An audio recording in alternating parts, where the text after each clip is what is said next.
John chapter 2. The wedding at Cana. The next day there was a wedding celebration in the village of Cana in Galilee.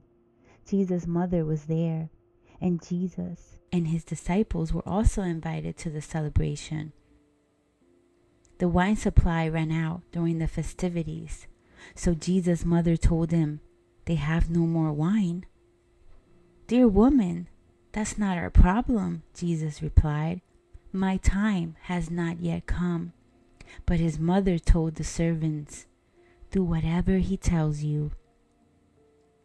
Standing nearby were 6 stone water jars used for Jewish ceremonial washing. Each could hold 20 to 30 gallons. Jesus told the servants, "Fill the jars with water." When the jars had been filled, he said, "Now dip some out and take it to the master of ceremonies." So the servants followed his instructions. When the master of ceremonies tasted the water that was now wine, not knowing where it had came from, though of course the servants knew, he called the bridegroom over. "A host always serves the best wine first," he said. "Then, when everyone has had a lot to drink, he brings out the less expensive wine. But you have kept the best until now." This miraculous sign at Cana in Galilee was the first time Jesus revealed his glory, and his disciples believed in him.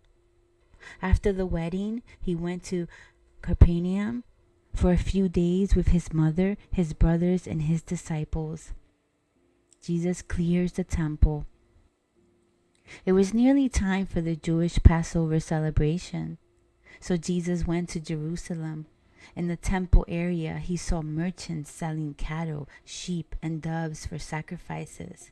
He also saw dealers at table exchanging foreign money. Jesus made a whip from some ropes and chased them all out of the temple.